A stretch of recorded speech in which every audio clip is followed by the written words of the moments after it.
मोक्ष मार्ग प्रकाशक 4 भाग 12 तारीख 3/6/2000 श्री देव सुंदर।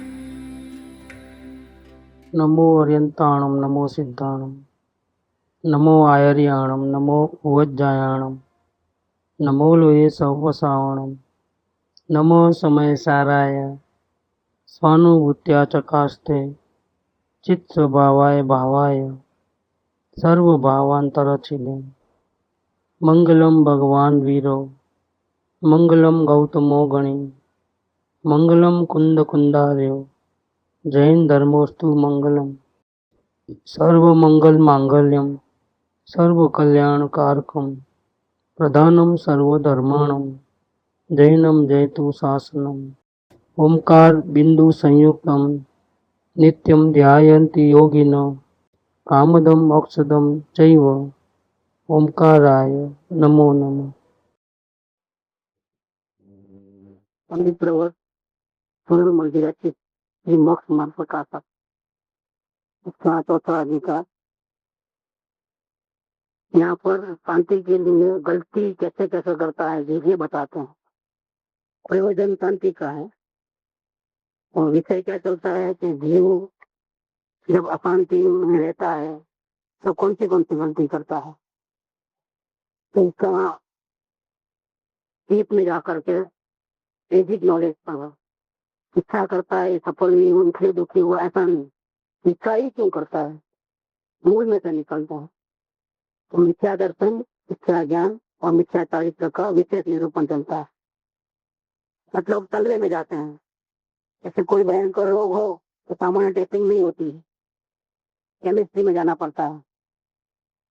तो शरीर में कौन सा तत्व कितना है वो चेक करना है, तो हार्ड टेस्ट होता है, मतलब ब्लड का टेस्ट, लेकिन वो तो नॉर्मल टेस्टिंग नहीं होता है। इसमें वो तत्व कितना है, ये तत्व कितना है, ऐसा बहुत से टेस्ट है, शो करना पड़ता है। ऐसे यहाँ पर जो जीव का अनादि का जो रोग है वो जन्म मरण अनादि काल से करते आ रहा है, इसका मूल कारण क्या है, ऐसा उसका तलवे में जाते हैं, गलती के तलवे में जाते हैं, विश्लेषण करते हैं। इसमें मिथ्या ज्ञान का विश्लेषण चल रहा है और मिथ्या ज्ञान के बारे में बताते हैं कि कारण विपर्य, वो तो आगे की बात है। पहले तो मिथ्या ज्ञान किसको बोलना है, तो संशय, विपर्य और अनध्यवता है, ऐसे दोष होते हैं तो वो मिथ्या ज्ञान है। और फिर आगे जब ये प्रश्न किया गया, मिथ्या दृष्टि भी कुछ बातें तो सही जानता है, नहीं जात तत्व के बारे में सही नहीं जानता होगा, लेकिन दूसरे सब बातें में सही जानता है, तो इतना उसको समय दृष्टि कहो, इतना अच्छा ज्ञान, इतना दूसरा ज्ञान, ऐसा कहो। तो बोले नहीं, सही बोलने पर भी इसमें कारण विपरीतता, स्वरूप विपरीतता और भेदाभेद विपरीतता है। इसीलिए मिथ्या दृष्टि जो अपने आत्मा को नहीं जानता है, वो सही समझने पर भी, बुद्धि लेवल से सही समझने पर भी उसका ज्ञान है वो सम्यक ज्ञान नहीं है। सम्यक ज्ञान होता तो ऐसा तो कारण विपरीतता, स्वरूप विपरीतता, भेदाभेद विपरीतता ये नहीं होती, संशय नहीं होता और विपर्य नहीं होता और अनध्यवसाय नहीं होता। ये 6 पॉइंट बताए, एक भी नहीं होता। और बिल्कुल मेंटल रिलीफ रहती है। मेंटल तो इसलिए कि असल में तो आत्मिक रिलीफ है, लेकिन उसका इफेक्ट मन पे आता है, तो ये करूं वो करूं, ऐसा करूं ऐसा करूं, खत्म, चाहता ही नहीं है, संयोगों की सुविधा चाहता ही नहीं है। एक क्षण भंगुर जो सुख मिलता है संयोगों का, उसकी चाह खत्म हो गई है, क्योंकि जहाँ परमात्मा मिल गया है, सम्यक ज्ञान में परमात्मा को देख लिया है। छोटी छोटी सुविधा क्यों चाहिए हमें, और दुखों से क्यों घबराना है, क्योंकि चाहे जितने तकलीफ आएगी मेरे आत्मा को तो कुछ होने वाला नहीं है। तो ऐसा ऐसा बोलूं, ऐसा चलूं, ऐसा करूं, ऐसा नहीं करूं, ये सब बात कहाँ रहती है। जिसको परमात्मा मिला है उसको किसी बात का डर नहीं है, दुखों से वो घबराता नहीं है, और संयोगों के सुख की कोई भी चाह नहीं होती। फिर भी चाह है तो उसका ज्ञान है वो सही नहीं है, वो संशय वाला है, उसमें गड़बड़ बहुत है। यहाँ पर इस बात को डिटेल करते हैं कि जो कम जानता है, मतलब सही नहीं जानता है, उसका कारण क्या है, तो बोलते हैं मोह इसका कारण है, भ्रांति हो गई है। तो फिर एक प्रश्न और कह दिया कि नहीं, जो कुज्ञान है, मिथ्या ज्ञान है, उसका कारण मोह को क्यों कहते हो? उसका कारण तो ज्ञानावरणी कर्म को कहो। तो मना कर देते हैं कि नहीं, ज्ञानावरणी का वो कार्य नहीं है। भ्रांति होना वो मोह के कारण है। ज्ञानावरण के कारण तो या तो कम जानना होता है या ज्यादा जानना होता है, वो ज्ञानावरण का डिपार्टमेंट है। लेकिन उल्टा ही मालूम पड़ता है, जैसा है वैसा जानना नहीं होता है, उल्टा ही जानना होता है। इसमें तो मौनी कर्म ही जिम्मेदार है नियमित रूप से। ये बात को यहाँ स्पष्ट किया है। तो अज्ञानी जानता है जितना ज्यादा जानता हो, जनरल नॉलेज अच्छा हो, दुनिया भर का नॉलेज हो, लेकिन मौनीय कर्म के कारण उसका जितना भी ज्ञान है सब झूठा है। और यहाँ पर कुछ भी नहीं आता हो, एबीसीडी लिखना बोलना भी नहीं आता हो, अक्षर का थोड़ा बहुत भी नॉलेज नहीं हो, लेकिन आत्मा को जानता है, शांति को अनुभव करता है, उसका जितना भी ज्ञान है तो उल्टा ही बोल दे। रस्सी को सांप बोले ना, तो भी इसका ज्ञान सम्यक ज्ञान, वो कभी भी गलती नहीं करे तो भी उल्टा मिथ्या ज्ञान। और ये देखने में कहने में गलती भी कर लिया, उल्टा बोल दिया, तो भी उसका ज्ञान क्या है? सम्यक ज्ञान। तो क्यों सम्यक ज्ञान है? क्योंकि मोह नहीं है, मेरापना नहीं, विकत्व नहीं है, अपेक्षाएं नहीं, इच्छाएं नहीं, इसीलिए दुख भी नहीं है। जो अपना स्वरूप है उसको पहचानता है, जो अपना स्वरूप नहीं है उसको नहीं पहचानो तो भी ठीक, नहीं पहचाने तो भी ठीक। ये शरीर में कितने परमाणु हैं, ये रिंग के अंदर इतने ग्राम, कितना ग्राम सोना है, इसमें प्योरिटी कितनी है, जानो तो भी ठीक, नहीं जानो तो भी ठीक, उसमें कोई फर्क नहीं है। चांदी को भी अगर पॉलिश किया हुआ है और सोना कह दो चांदी होने पर भी, तो भी कोई फर्क नहीं पड़ता है। शांति अशांति का संबंध नहीं है वहां पर। तो इसको मौनी कर्म का अभाव हो गया है, अपने स्वरूप का भान हुआ है, बड़े और संसार में कुछ भी नहीं मालूम, किसी बात का भी नहीं मालूम, तो भी वो सम्यक ज्ञान नहीं। देखिए, मिथ्या ज्ञान किसको कहते हैं? कि मिथ्या दर्शन, मिथ्या श्रद्धा के कारण मिथ्या ज्ञान हुआ है, मोह के कारण मिथ्या ज्ञान हुआ है। अगर मोह नहीं है तो ज्ञान सम्यक है, भले वो झूठा बोले, सही नहीं बोले तो भी। यहाँ फिर पूछते हैं कि रति सर्पादि के अयथार्थ यथार्थ ज्ञान का कारण कौन है? उसी को जीवादि तत्वों के अयथार्थ यथार्थ ज्ञान का कारण कहो। यहाँ पूछते हैं कि जो रस्सी और सर्पादि उसको सही नहीं जानता है, उसका क्या कारण है? सही जानता है, उसका क्या कारण है? बस वही जो कारण है उसको ही आप जीवादि तत्वों के ये अयथार्थ और यथार्थ ज्ञान का कारण कहो। तो उत्तर बोलते हैं यहाँ पर इसका प्रश्न समझो। प्रश्न क्या है कि रस्सी को अगर गलती से सर्प मान लिया तो ये जो गलती हुई इसका कारण कौन है? ठीक, तो वही जो कारण है वही तत्वों को यथार्थ नहीं जानता है, ऐसा कहो। और रस्सी को रस्सी जाना और सर्प को सर्प जाना, बिल्कुल यथार्थ ज्ञान हुआ, इसका क्या कारण है? सही कैसे जाना? तो जो सही जानना हुआ उसको ही जीवादि तत्वों का सही ज्ञान है, ऐसा कहो। वही कारण है, मोहनी को भी जो मतलब हो ये बात, तो वो भी उत्तर कहते हैं कि जानने में जितना अयथार्थ बना होता है उतना तो ज्ञानावरण के उदय से होता है। मतलब कम जानना हुआ या ठीक जानना नहीं हुआ, उसमें तो ज्ञानावरण का उदय है। और जो यथार्थ पन्ना होता है उतना ज्ञानावरण के उत्तम से होता है। मतलब इतना आवरण कम हुआ तो जानना अधिक होता है और सही जानना होता है। जैसे कि रस्सी को सर्प जाना, वहाँ यथार्थ जानने की शक्ति का बाधक कारण का उदय है, इसीलिए अयथार्थ जानता है। जानने की शक्ति तो अंदर में है लेकिन अंतराय है, बाधक कारण है, ज्ञानावरणी कर्म का उदय है, इसलिए वो सही नहीं जान पाया। और भ्रम से माने कि कम ज्ञान के कारण रस्सी को सर्प मान लिया है, अयथार्थ जाना। तथा रस्सी को रस्सी जाना, वहाँ यथार्थ जानने की शक्ति का कारण का क्षोभम है, वहाँ आवरण नहीं है इस प्रकार का, इसीलिए वो यथार्थ जानता है। उसी प्रकार जीवादि तत्वों को यथार्थ जानने की शक्ति होना या न होना, उसमें तो ज्ञानावरण का ही निमित्त है क्या? परंतु अब इसमें फर्क क्या है? मोहनीय कैसे बीच में आया इसके अंदर? ब्रह्म होने में जानना वो तो ज्ञान का ही कारण है। अगर ज्ञानावरण का बाधक कारण होगा तो सही नहीं जान पाएगा। और अंतरा हट जाएगा, आवरण हट जाएगा तो सही जान पाएगा। तो उसमें तो ज्ञानावरण का ही काम है। परंतु जैसे किसी पुरुष को क्षोभ के दुख से, जैसे किसी पुरुष को क्षोभ से दुख के तथा सुख के कारणभूत पदार्थों को यथार्थ जानने की शक्ति हो, वहाँ जिसको असाता वेदनी का उदय हो, वह दुख के कारणभूत जो हो उन्हीं का वेदन करता है, सुख के कारणभूत पदार्थों का वेदन नहीं करता है। जैसे किसी पुरुष को शोक समझ, दुख के कारण क्या है और सुख के कारण क्या है उसको यथार्थ जानने की शक्ति होती है, तो क्या होता है, इसका फल क्या मिलता है। अब समझो दुख हुआ अपने को, तो इसका मूल कारण क्या है, अपने को सुख हुआ तो उसका मूल कारण क्या है, ऐसा उसने यथार्थ जाना ज्ञान में, क्योंकि आवरण हट गया, ज्ञान आवरण इतना हट गया है, तो दुख सुख के विषय में उसने यथार्थ जाना।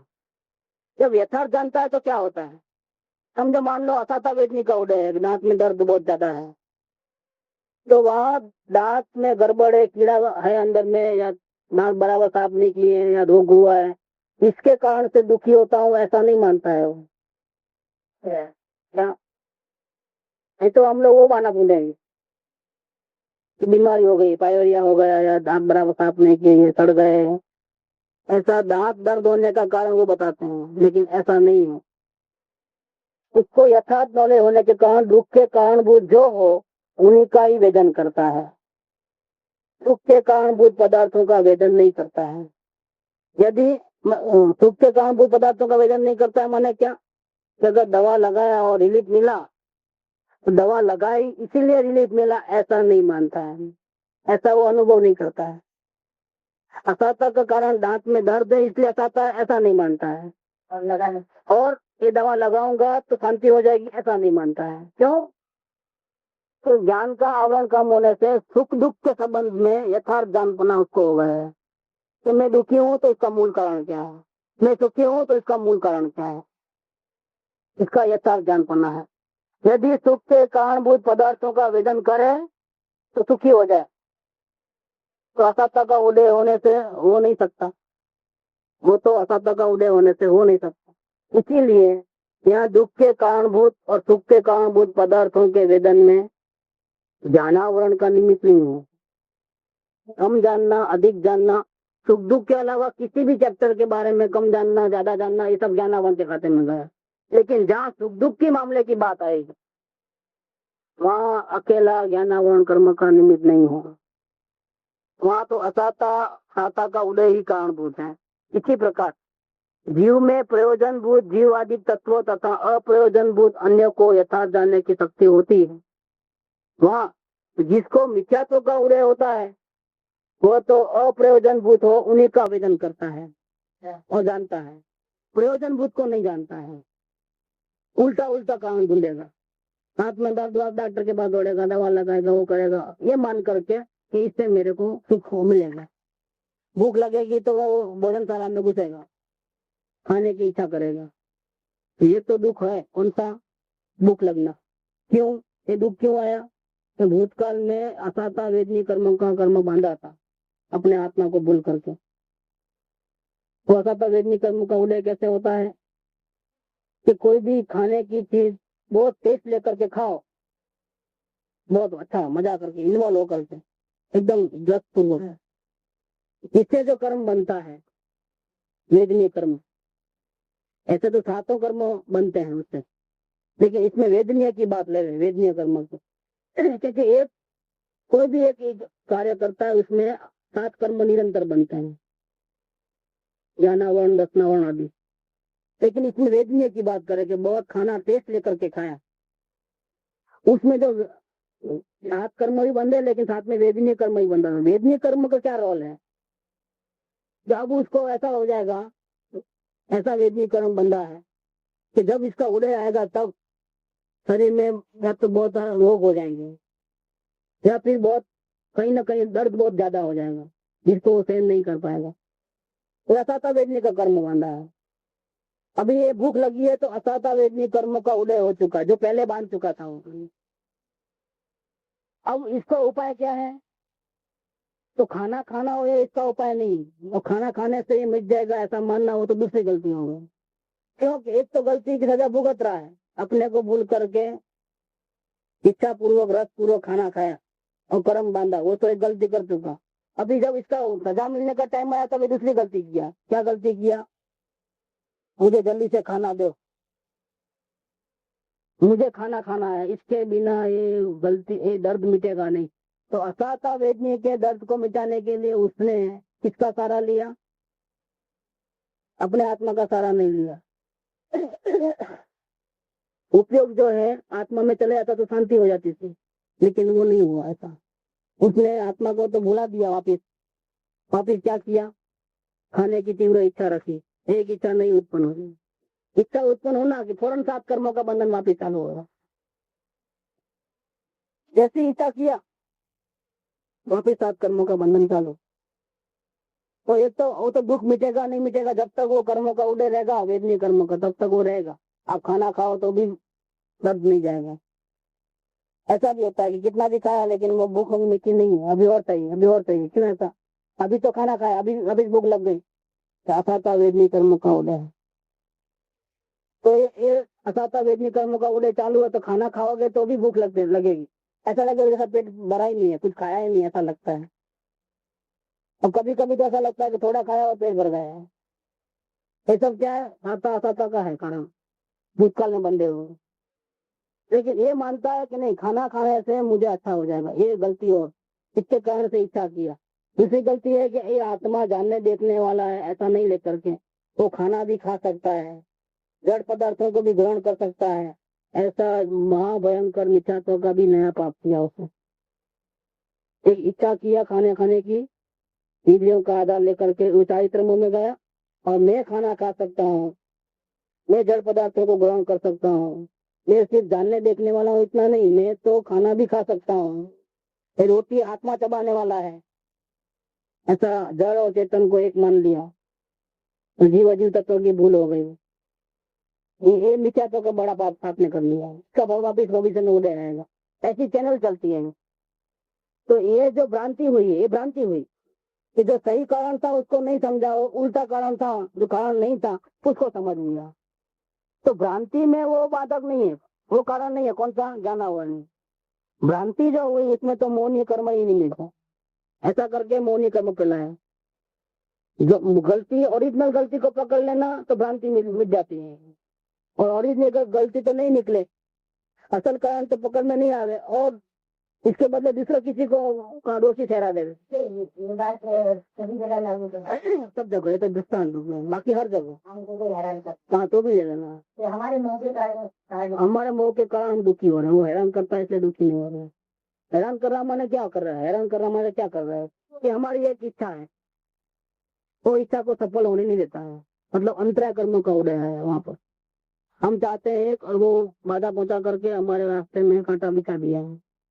हम वो नहीं कर पाए वैसा वो करना चाहता है, ऐसा वो प्रयत्न करता है। अब हमने अंतराय कर्मों को दोषी नहीं ठहराया है। जैसे यहाँ दांत में दर्द है तो अथाता वेदनी है, भूख लगे तो अथाता वेदनी है, भूतकाल में बंधे हुए। ऐसे हमारी इच्छा सफल नहीं होती और कोई व्यक्ति हमारे रास्ते में बीच में आड़े आता है तो वो कौन सा कर्म का उदय है? अंतराय कर्म का उदय है। तो भूतकाल में हम भी किसी को आड़े पड़ करके अंतराय डाला है, ये अंतराय कर्म का उदय आया है तो कर्म राजा किसी को निमित्त बना करके हमारे बीच में ला लेते हैं। चाहे वो माँ हो, बाप हो, भाई हो, पत्नी हो, पुत्र हो, मित्र हो, ग्राहक हो। जैसे पैसा लेने जाते हो और ग्राहक टाइम पे पैसा नहीं देता, वायदा करने पर क्या हो गया? ये अंतराय कर्मों का उदय है। हम गाली किसको देते हैं? जो पैसा टाइम पे नहीं देता है। ऐसा करके उसके बारे में वो बेईमान है, धोखेबाज है, इसकी नीयत खोटी है, डुबा देगा, मैं उसको छोड़ूंगा नहीं, उसको मैं ऐसा कर दूंगा, उसको मैं ऐसा कर दूंगा करके कितना प्रपंच करता है वो प्रपंच अंदर में चलते हैं। और लेकिन दबा हुआ इसलिए बोल नहीं सकता तो क्रोध को दबाता है, लेकिन दबाने से तो और बढ़ता है। और जब एकदम इकट्ठा होकर के निकलेगा तो वो गड़बड़ भी करेगा बहुत। इसके बारे में रोज भला बुरा सोचता है। वो अंतराय कर्म के कारण पैसा नहीं आ रहा है, विलम्ब हो रहा है या नहीं भी आएगा, चलो डूब जाएगा, लॉस भी हो जाएगा, वो अंतराय कर्म के कारण। और एक किसको कारण मानता है? जो पैसा नहीं दे रहा है, जिसने माल लिया है, उसको भला बुरा कहता है, तो क्या होता है? ये दुख का सही कारण नहीं मालूम है उसको, तो सही कारण नहीं मालूम है। और जो सही कारण है वो तो अंतरंग कर्म है, और ये मानता है कि वो व्यक्ति दोषी है, तो गलत माना, तो ये कल्पना हुई। तो कल्पना में तो ज्ञानावनी कर्म का उदय नहीं है, कल्पना में तो मोहनीय कर्म ही है। भ्रांति, भ्रांति, जैसा है वैसा नहीं मानना, उसका नाम मोह। जैसा है वैसा नहीं मानना, जैसा नहीं है वैसा मानना। वो कस्टमर जिसने माल दिया है वो पेमेंट नहीं दे रहा है, फिर भी वो दुश्मन नहीं है, वो हमारा बिगाड़ा सुधारा नहीं करता है।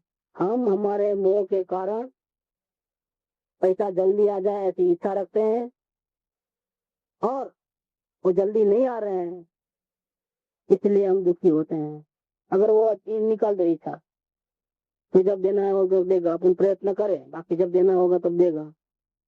ऐसा करके शांति से वो रोज एक दो फोन कर दे रहे, कभी जाके भी आ गए, और गुस्से में नहीं आ रहे, शांति से बात करे, तो क्या होगा?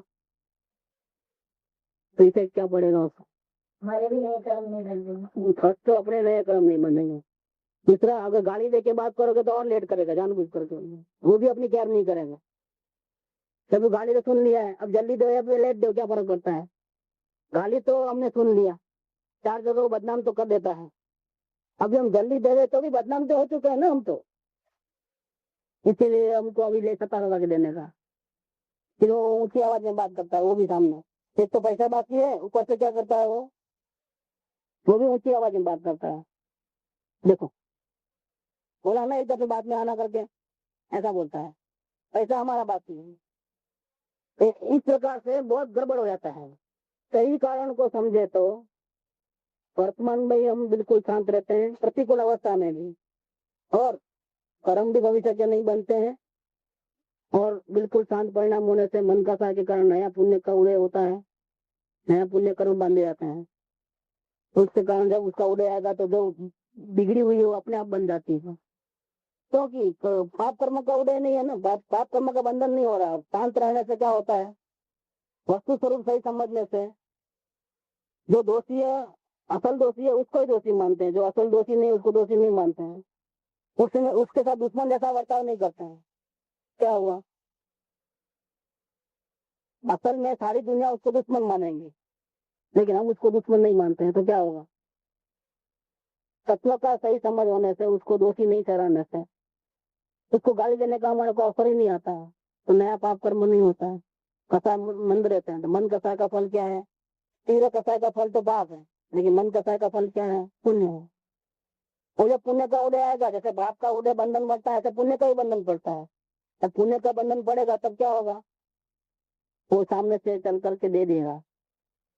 यहाँ नहीं देगा तो भविष्य में भी कभी ऐसा मुसीबत आएगी तो हमारी मुसीबत अपने आप दूर हो जाएगी, संयोग जनिक। क्योंकि हम हर हाल में शांत रहते हैं। देखिए, एक चीज क्यों शांत रहे? क्योंकि हमको बेसिक नॉलेज था कि हम दुखी कैसे होते हैं, सुखी कैसे होंगे। ये बेसिक नॉलेज जो प्रयोजनभूत नॉलेज है, 7 तत्वों का जो नॉलेज है बेसिक, वो प्रयोजनभूत नॉलेज है कि हम दुखी क्यों हो रहे हैं। दुखी होने का कारण कम ज्ञान है ऐसा नहीं है। यहाँ यही समझाना चाहते हैं अच्छा पंडित जी, कि तुम्हारे पास कम ज्ञान है, तुमको बिल्कुल पढ़ना लिखना भी नहीं आता है, याद भी कुछ नहीं रहता है, घबराने की कोई बात नहीं है, फिर भी तुझे आत्मज्ञान हो सकता है, फिर भी तुम शांति में रह सकते हो। तुम जानकारी के पीछे मत जाओ, तुम सुख दुख के कारण के प्रति जाओ। सुख दुख का कारण क्या है वो समझ लो, इतना समझ लो, सुख के कारण उत्पन्न करो, दुख के कारणों को छोड़ दो। अपने आत्मा को ही देखना, उसकी महिमा करना, उसमें ही लीन रहना, ये सुख का कारण है। जब तक वो नहीं होगा तब तक सत्संग में रहना, सदगुरु के आज्ञा में रहना, ये कारण का भी कारण। जो आत्मा ज्ञान होने वाला है उसका प्री स्टेज है, कारण का कारण है, इसीलिए वो तुम्हारे लिए इसका कारण है। इसके अलावा कुसंग करना, असत्संग करना, संयोगों के पीछे दौड़ना, इज्जत प्रतिष्ठा, लक्ष्मी आबरू, धन दौलत, परिग्रह, इसके पीछे दौड़ना, ये सब तुम्हारे नुकसान का कारण है। ये दुख को बढ़ाने वाले हैं, दुख के कारण है। दुख मोह है, दुख का कारण मोह है, और मोह को बढ़ाने में कौन निमित्त है? कुसंग, असत्संग, 7 तत्वों का अयथार्थ नॉलेज, सही जानकारी नहीं, क्या जो भ्रांति है वो भ्रांति चालू रहना, सदगुरु का प्रति समर्पण भाव नहीं, आज्ञा नहीं उठाते हैं, हम बोले ऐसा नहीं करते हैं, ये सब क्या है? वितराग धर्मों की आराधना नहीं करते हैं, वितराग मार्ग की आराधना नहीं करते हैं। ये मोह को बढ़ाने वाला है। एक तो पानी है, उसको अग्नि में डाल दिया तो क्या होगा? तो और गर्म हो जाएगा। गर्म पानी को अग्नि के साथ ही रखो तो क्या होगा? और गर्म हो जाएगा। एक तो दुखी है ही अज्ञान के कारण, ऊपर से वो अज्ञान को बढ़ावा मिले, मोह को बढ़ावा मिले, इस ऐसे जो कारण है, असत्संग, कुसंग, वो तो करे नहीं, वो तो उसको चालू रखे, मतलब और सत्संग को चालू रखे, कुसंग को चालू रखे। और सत्संग जो उसको नाश करने वाले हैं, मोह को तोड़ने वाले हैं, भ्रांति को तोड़ने वाले हैं, ऐसे सत्संग, सदगुरु का अवलंबन, उसकी भक्ति वितराग मार्ग की, वो तो करे नहीं, सदगुरु की आज्ञा नहीं उठाए तो क्या होगा? तो जो अनादिकाल का मोह है और मजबूत हो जाएगा, और मजबूत होकर के इससे आत्मा को ही दुखी करेगा, उसको चाहे गति में भटकना पड़ेगा। ऐसे बिल्कुल सुख दुख के विषय में समझ जाना। कोई भी कार्य नहीं करना क्यों बोलते हैं कि भाई यहाँ नहीं जाना, वहां नहीं जाना, इधर नहीं सुनना, उधर नहीं सुनना? ऐसा भी ज्ञानियों ने बताया है कि अपने वितराग धर्मों को छोड़कर के किसी का सुनना नहीं। जहाँ करने नहीं करने की बात आती है, जहाँ 5 इंद्रियों मन का आधार लिया जाता है, अन्य पदार्थों का आधार लिया जाता है सुखी होने के लिए, तो ऐसे कोई भी जगह पे आप सुनने को नहीं जाना। क्यों ऐसा कहा हमारे को? इसीलिए कि वो हमारे को बचाना चाहते हैं। कभी उन लोगों के ऊपर देश नहीं है, उनका तो जो होने वाला होगा, लेकिन हम इसमें न फंसे, हम असत्संग में अपने मोह को नहीं बढ़ावे, हम ज्यादा दुखी नहीं हो। इसलिए वो भी बात लिखी है गुरुदेव को, गुरु को, शास्त्र के, ज्योतिष आदि हो या दूसरे शास्त्र हो, संयोग को अच्छे करवाने के लिए समझाते हो। ऐसे कोई शास्त्र, ऐसी कोई विद्या, उसको हाथ छूना भी नहीं, दूर से नमस्कार कर देना। वो विद्या सच्ची है, लेकिन हमारे को इससे विकल्प बहुत बढ़ जाते हैं, हमारे को संयोग की चाह बढ़ जाती है, हम संयोग को भी गुलाम हो जाते हैं। तो फिर हमारे को ऐसा कोई नॉलेज हमको नहीं लेना है, ऐसी कोई जगह हमको जाना नहीं। विद्या सच्ची है, विद्या झूठी नहीं है, लेकिन हमको नहीं लेना है। क्यों? कि हमारे विकल्प बढ़ जाते हैं, हमारे को मोह बढ़ाने में निमित्त है। हमको ऐसी कोई विद्या नहीं चाहिए, संसार की एक भी विद्या हमको नहीं चाहिए। भाई हम बुद्धू कहलाए, पागल कहलाए, लोगों के साथ हमारा विचार नहीं मिले, अलग पड़ जाएगा, अलग थलग, अकेले रह जाएगा, लोगों के विचार हमारे साथ नहीं मिल पाते हैं, कोई बात नहीं, हम अकेले रह लेंगे। जीना ही कितना है, असल में हमको रहना ही कितना है। ये तो आ गए मुश्किल से, भूतकाल की सजा काटने के लिए यहाँ पर आ गए। अगर हमने गलती नहीं की होती तो कहाँ जाते? तो जहाँ तीर्थंकर रहते, जहाँ ज्ञानी पुरुष रहते, वहीं नहीं रहते। क्यों इधर आते? क्या हमको रोज सत्संग मिलता, मन चाह, हमारे आत्म भावना बढ़ती, अंतराय कम होते, वहां नहीं जाते, क्यों इधर आते? लेकिन भूतकाल में गलती की तो सजा तो काटनी पड़ेगी, लेकिन बच गए। अगर नरक में जाते तो मिनिमम 10,000 का आयुष्य है क्या? क्योंकि यहाँ पर तो 100 साल के अंदर ही, मैक्सिमम 100 साल का लिमिट रहता है, उतने में ही हमारा दुख का निवारण हो जाता है। ये 100 साल के दुख के वातावरण में अगर हम सही समझ करके आत्मा आराधना करें, दुख के कारण में और सुख के कारण को सही समझ ले और आराधना करें, तो हमारा बेड़ा पार है, हमारा मनुष्य जन्म सफल है, आगे की यात्रा भी सुखद है, ये कोई प्रॉब्लम वाली बात नहीं है। ये गलती नहीं हो गए, गलती ओरिजिनल क्या क्या हो रही है, कम जानना गलती नहीं है, उल्टा सुल्टा जानना गलती नहीं है, भ्रांति होना वो गलती है। जैसे पर पदार्थ को उल्टा सुल्टा जान लिए, कोई तकलीफ की बात नहीं है। प्रयोजनभूत विषय, दुख सुख के विषय में बिल्कुल गलती नहीं होना, उसमें बिल्कुल तो इतना नॉलेज तो संगमी पंचेंद्रियों को सबको रहता है। बस इसको प्रयास करना है, शांति की भावना से सत्संग आदि करे, तो वो नॉलेज नहीं है तो वो नॉलेज मिल जाता है, इतना काफी है, ज्यादा जानने की जरूरत नहीं है। तो यहाँ ये लिया है कि मिथ्यात्व का उदय होता है तो वो तो अप्रयोजनभूत हो उन्हीं का वेदन करता है और जानता है, वो तो मिथ्यात्व का उदय होने पर हो ही नहीं सकता है, मोहनी कर्म का उदय है, इसलिए वो तो होता नहीं है, प्रयोजनभूत को जान नहीं पाता है। प्रयोजन क्या है? ज्यादा जानना प्रयोजन नहीं है। प्रयोजन क्या है? अज्ञान मिटाना प्रयोजन नहीं है, संयोग की सुविधा जुटाना प्रयोजन नहीं है, प्रतिकूलता को हटाना प्रयोजन नहीं है। प्रयोजन क्या है? प्रयोजन है शांति का है, ये समझना है हमारे। हम टारगेट बदल देंगे तो गड़बड़ हो जाएगा। टारगेट मत बदलो, टारगेट एक ही रखो, हमको शांति चाहिए, दूसरा कुछ नहीं चाहिए हमें, तो फिर प्रॉब्लम नहीं है। वो शांति का प्रयोजन नहीं लेकर के कुछ ज्यादा जानकारी हासिल कर लेना है, या इज्जत प्रतिष्ठा चाहिए, परिग्रह चाहिए, सहयोग की सुविधा चाहिए, प्रतिकूलता नहीं चाहिए, मामला पूरा गोल है। अब पूरा टारगेट बदल गया, अब शांति का प्रयोजन नहीं रहा। शांति का प्रयोजन नहीं है तो सब गड़बड़ हो जाएगी। तो यहाँ ये बात लिया है कि मिथ्यात्व का उदय होने पर सम्यक दर्शन तो होने वाला नहीं है। इसका मतलब प्रयोजन भूत की जानकारी उसको नहीं होती है। इसीलिए यहाँ प्रयोजन भूत और अप्रयोजन भूत पदार्थों को जानने में ज्ञानावरण का निमित्त नहीं है। मिथ्यात्व का उदय या उसका अनुदय, यही उनका कारण है। इसमें बिल्कुल स्पष्ट कर दिया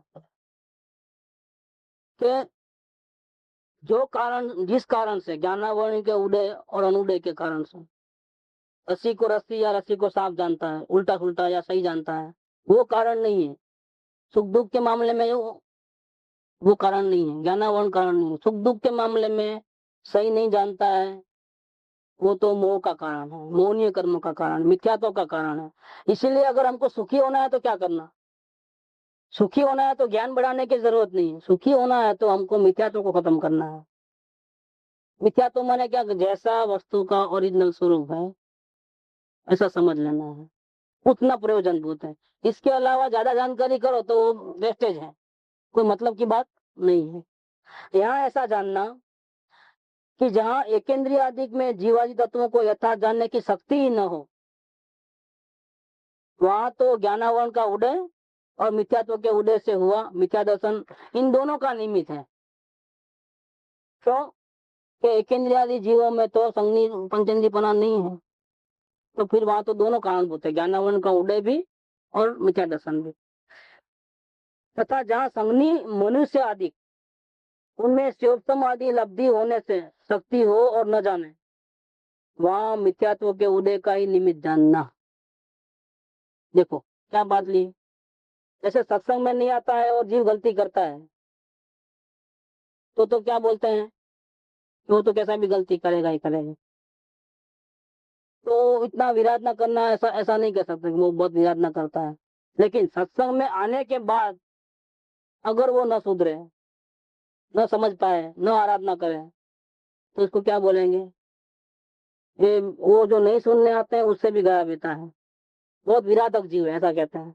महामोहनीय कर्म से डूबा हुआ है, क्योंकि जो भटकने वाला है उसको रास्ता नहीं मिलता है, क्योंकि उसको कोई रास्ता बताने वाला नहीं मिला, तो वो एक्सक्यूज है उसके पास, एक बहाना है।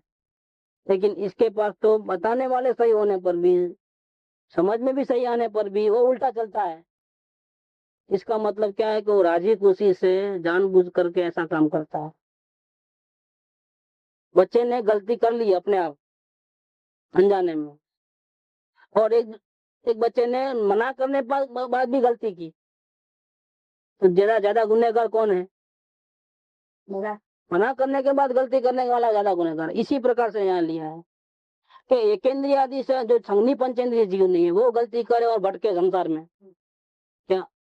तो उसमें तो हम ये कहते हैं कि ज्ञानावरणी कर्म का भी उदय है और मिथ्या दर्शन का भी उदय है, दोनों का है। क्योंकि वो बेचारे को नहीं है वो ताकत समझने करने की, कोई समझाने वाला भी नहीं है, और समझावे तो भी ग्रहण नहीं कर पाता है। लेकिन आपके पास समझने की शक्ति है, संगनी पंचेंद्रियपना है, और संसार के हर विषय में अपने बुद्धि लगा करके काम करते हो। वहां तो चप्पल कभी भी राइट का लेफ्ट, लेफ्ट का राइट कभी नहीं पहनते हो, वहां तो बिल्कुल परफेक्ट। गलती से भी अगर उल्टा वाली में एक का पाँव दूसरे में आ गया तो क्या करते हो? आगे बढ़ते हो, चला लेते हो, चलने दो कोई बात नहीं, वो तो पहले ठीक करो बाद में। देखो, तो संसार के हर प्रसंग में तो आप बुद्धिमानी से चलते हो, क्योंकि इतनी ताकत है जीव में, क्या सही क्या गलत उतना वो समझ सकता है। तो फिर इस आत्म कल्याण के प्रयोजन में आप रुचि नहीं दिखाते हो, उसके समझने की आप पुरुषार्थ नहीं करते हो, तो उसका समझना कि आपको सुख दुख के विषय में जो ज्ञान नहीं है, उसमें तो ज्ञानावाणी है ही नहीं, उसमें तो आपका मोह ही है। तो ज्ञानावाणी के शासन तो आ ही चुका है ना, शोषण तो हो ही चुका है। आप संगनी पंचेंद्रिय हुए वही हो गया, इसलिए बहसबाजी करने का क्या मतलब है।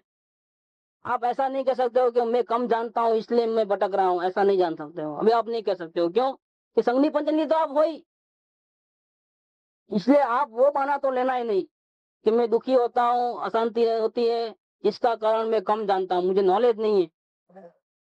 नहीं आते हैं सेल्टेस वाले पकड़ लेते हैं, साहब मुझे मालूम नहीं था, गलती हो गया, नहीं चलता, इतने पेनल्टी, इतना ही इतना है, हिसाब टैक्स भरो, नहीं बोलते हैं, नहीं मालूम है वो नहीं चलता। आप धंधा करने का मालूम है, पैसा कमाना मालूम है, और आपको ऐसा मेरी गलती हो गई, मालूम नहीं था मैं, ऐसा वो नहीं चलता। इतना ये पकड़ में आ गया है, इतना आपने छुपाया है, इसका इतना इतना होता है टैक्स, इसका इतना पेनल्टी होता है, पूरा भरो आप। नहीं करता, नहीं तो वे बिल नहीं मिलेगा, वो नहीं मिलेगा, पूरा दुकान पे वो शटर डाउन करके वो डांट लगा देते हैं, पैसा भरो बाद में बात करो, टैक्स भरो पहले।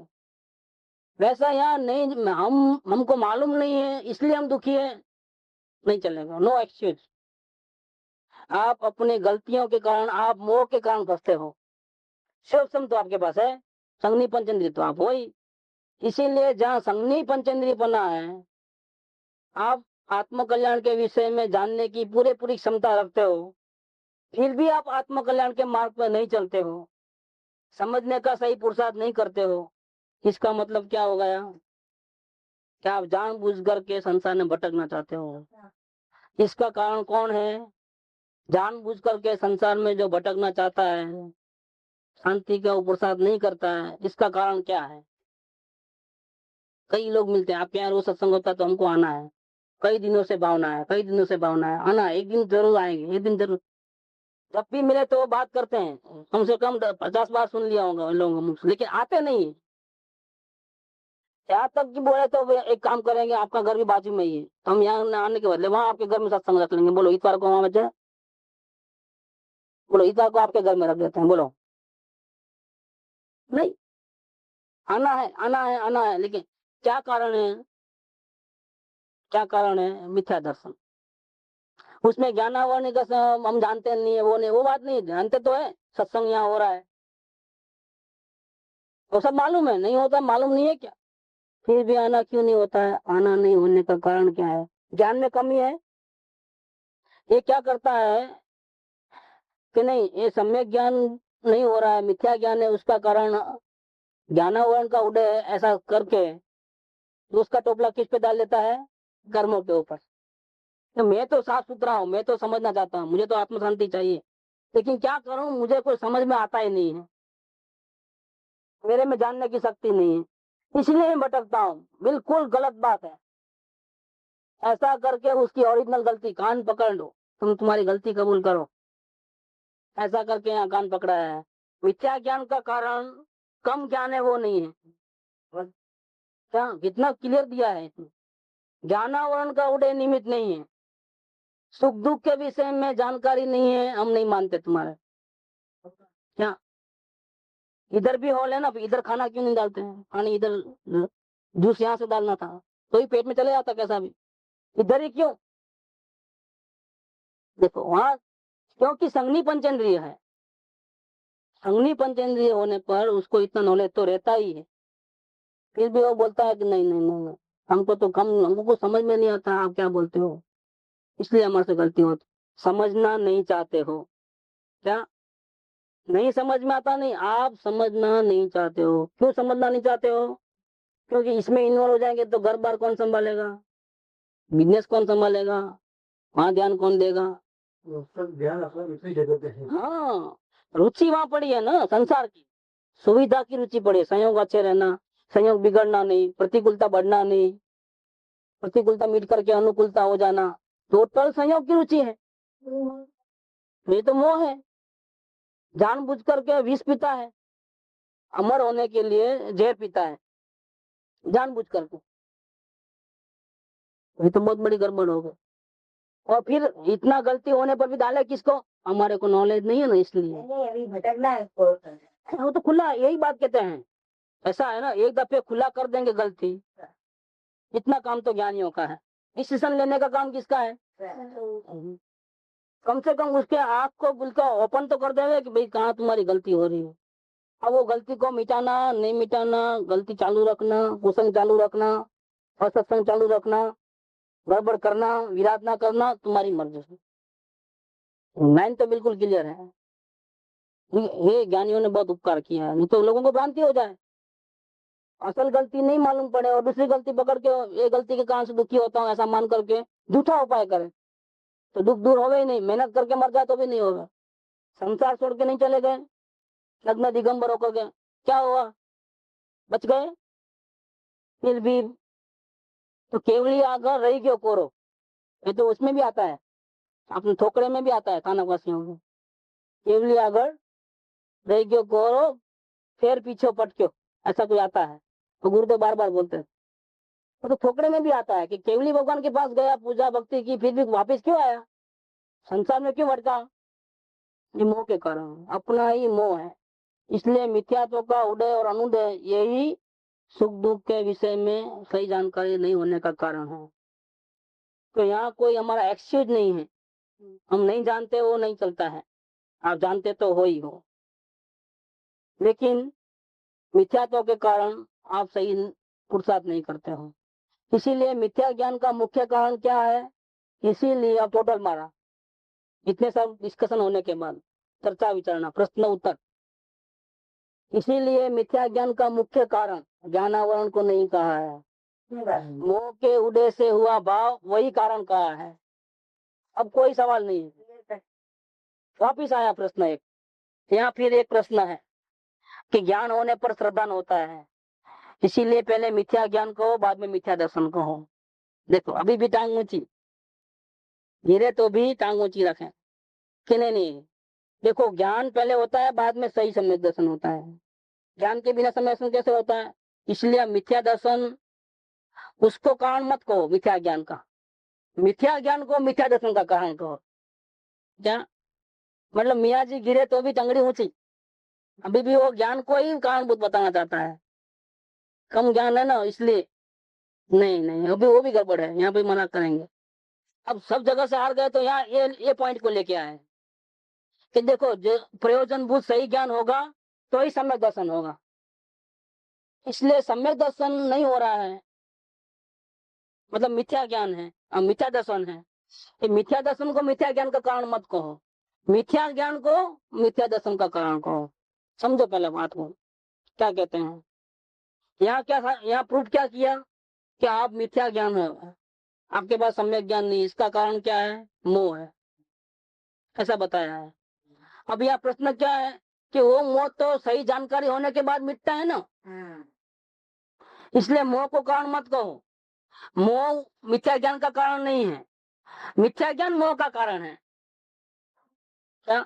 इसलिए ज्ञान सही करेंगे तो मोह मिटेगा, मोह ज्ञान का कारण नहीं है, ज्ञान मोह का कारण है। तो इस बात को क्लियर करते हैं। समाधान है तो ऐसा ही कि जाने बिना श्रद्धा कैसे हो, परंतु मिथ्या और सम्यक ऐसी संज्ञा ज्ञान को मिथ्या दर्शन और सम्यक दर्शन के निमित्त से होती है। देखो एक बात सही है कि सही जानकारी होगी तो ही सम्यक दर्शन होगा, नहीं तो नहीं होगा। लेकिन इससे वो बात ऐसा का वैसा रहती है। कौन सी बात? कि मिथ्या ज्ञान का कारण तो मिथ्या दर्शन ही है, मोह ही है। क्यों कि ज्ञान को मिथ्या और सम्यक क्यों कहा? वही ज्ञान जो पहले था वो मिथ्या था, वही ज्ञान अब सम्यक हो गया। कैसे? कि पहले वो अपने आत्मा को नहीं जानता था, मोही प्राणी था, इसलिए वही ज्ञान मिथ्या ज्ञान था। जैसे रोटी को रोटी जानता था और आत्मज्ञान नहीं था, तो वो ज्ञान कैसा? मिथ्या ज्ञान। अब वही ज्ञान अभी भी रोटी को रोटी कहता है, लेकिन आत्मज्ञान हो गया, मोह खत्म हो गया। अब क्या है वो? सम्यक ज्ञान। तो सम्यक ज्ञान हो या मिथ्या ज्ञान, वो नाम किसके कारण से पड़ता है? मोह के कारण से पड़ता है। इसीलिए वो बात कायम रहती है। कौन सी? तो मिथ्या ज्ञान का मूल कारण मोह है। अवलोकन करें तो ज्ञान का अभ्यास होता है, लेकिन मोह नहीं मिटता है। वो तो बात कई बार चली अपने। तो अवलोकन से क्या फायदा है? अवलोकन से ये फायदा है कि हमारी जो भ्रांति जो बहुत ज्यादा है, माइनस में है, -100 समझ लो, तो अवलोकन से वो भ्रांति कम होती है, -70 -50 ऐसा करते करते 0 लेवल पे आना है। तो अवलोकन आपको यहाँ तक ला सकता है, -10 तक ला सकता है। -10 के बाद 0 तक लाने में आपको वेद ज्ञान का अनुभूत हो, तो भावों को देखना ही नहीं है, सिर्फ ज्ञान को ही देखना है। ऐसा करके ज्ञान का परिचय करते करते करते करते जब 0 लेवल आएगा तो यहाँ सम्यक दर्शन हो गया। तो मोह तो कब 0 लेवल पे आता है? अवलोकन करने के बाद भी, पहले अवलोकन करते करते भी मिथ्या दर्शन तो है ही है। फर्क क्या पड़ता है अवलोकन में और मिथ्या दर्शन में? क्या फर्क है कि अवलोकन से मिथ्या दर्शन का जो नुकसान ज्यादा था वो कम होता है, उसका जोर ज्यादा था वो डाउन होता है, मिटता नहीं है। तो जब -10 तक समझो आ गया तो अब वेद ज्ञान करना है, तब भावों को देखना ही नहीं, सिर्फ अकेले ज्ञान को ही देखना। ऐसा करने से और जो -10 का -9 8 होकर के बिल्कुल जब मोह 0 पे आता है, मोह बिल्कुल खत्म हो गया समझो, तब उसको आत्मा का अनुभव होता है, तब निर्विकल्प अनुभव तब होता है। अब यहाँ से शुरुआत हुई, अब यहाँ से नई बिगिनिंग हुई, नया जन्म हुआ, यहाँ से पूरी बाल्टी पलट गई। 0 के पहले जितना भी ज्ञान था वो मिथ्या ज्ञान, सही होने पर भी। 0 के बाद जितना भी ज्ञान है सब सम्यक ज्ञान। क्यों? कि पहले मोह था, अब मोह नहीं। ये 0 लेवल पे जब आया, इसके पहले जो ज्ञान था वो कैसा ज्ञान था कि जो ज्ञान था वो 0 के बाद भी वही ज्ञान रहेगा। क्या 0 आया, इसके पहले वो क्या माना था, ज्ञान में क्या जाना था कि मैं गायक आत्मा हूँ, संसार का कोई पदार्थ मुझे सुखी दुखी नहीं कर सकता है, कोई इष्ट नहीं है, कोई अनिष्ट नहीं है। तभी तो आत्मज्ञान हुआ। और आत्मज्ञान होने के बाद क्या मानता है? वही बात मानता है जो पहले मानता था, वो जो पहले जानता था वही। तो ज्ञान में कोई अंतर नहीं है, लेकिन वही ज्ञान इक्वल होने पर भी आत्मदर्शन के पहले कैसा ज्ञान था? मिथ्या ज्ञान। और अब क्या हो गया? वही ज्ञान का वही ज्ञान। आत्मदर्शन के बाद क्या हुआ? क्या कारण? मोह के कारण। इसीलिए वो बात कायम रही, कौन सी? कि आपके पास जो मिथ्या ज्ञान है, अभी संसार में भटकाने वाला, जानकारी सही नहीं है, उसका कारण सिर्फ मोह है। मोह है तो मिथ्या ज्ञान, और मोह नहीं है तो ये बात लिया है। तो क्या कहते हैं कि प्रश्न ये है कि ज्ञान होने पर श्रद्धा होता है। इसीलिए आप पहले ये कहो मिथ्या दर्शन मिथ्या ज्ञान का कारण, ऐसा मत कहो मिथ्या ज्ञान मिथ्या दर्शन का कारण है, ऐसा कहो। पहले मिथ्या ज्ञान, बाद में मिथ्या दर्शन। समाधान बताया है तो ऐसा ही। बस 2 मिनट। जाने बिना श्रद्धान कैसे हो? परंतु मिथ्या और सम्यक ऐसी संज्ञा ज्ञान को मिथ्या दर्शन और सम्यक दर्शन के निमित्त से होती है। जैसे मिथ्या दृष्टि और सम्यक दृष्टि, सुवर्ण आदि पदार्थों को जानते तो इक्वली है, ज्ञानी भी सोना कहता है और अज्ञानी भी सोना कहता है, परंतु वही जानना मिथ्या दृष्टि के लिए मिथ्या ज्ञान नाम पाता है, और सम्यक दृष्टि सोने को सोना कहता है तो सम्यक ज्ञान, और मिथ्या दृष्टि सोने को सोना कहता है तो मिथ्या ज्ञान। इसी प्रकार सर्व मिथ्या ज्ञान और सम्यक ज्ञान को मिथ्या दर्शन और सम्यक दर्शन कारण जानना। इसीलिए जहाँ सामान्यतया ज्ञान श्रद्धान का निरूपण होता है वहां तो ज्ञान कारणभूत है, उसे प्रथम कहना, और श्रद्धान कार्यभूत है, उसे बाद में कहना। परंतु जहाँ मिथ्या सम्यक ज्ञान श्रद्धान का निरूपण हो वहां तो श्रद्धा कारणभूत है, इसीलिए उसको श्रद्धा को पहले कहना और ज्ञान को बाद में कहना। प्रकरण चेंज होता है। भ्रांति के विषय में तो श्रद्धा पहली ज्ञान बाद में, और अन्य पदार्थों में ज्ञान पहला श्रद्धा बाद में। क्योंकि जाने बिना श्रद्धा कैसे करोगे? तो पहले जानो बाद में श्रद्धा कर लो, ऐसा। अब यहाँ और आगे प्रश्न है इसी बारे में, ज्ञान श्रद्धान के बारे में, तो और कल ले लेंगे। सुख धाम अनंत सुसंत चही, दिन रात रहे तद ध्यान मही, प्रशांति अनंत सुधामय जे, प्रणमु पद तेवर ते जयते, प्रणमु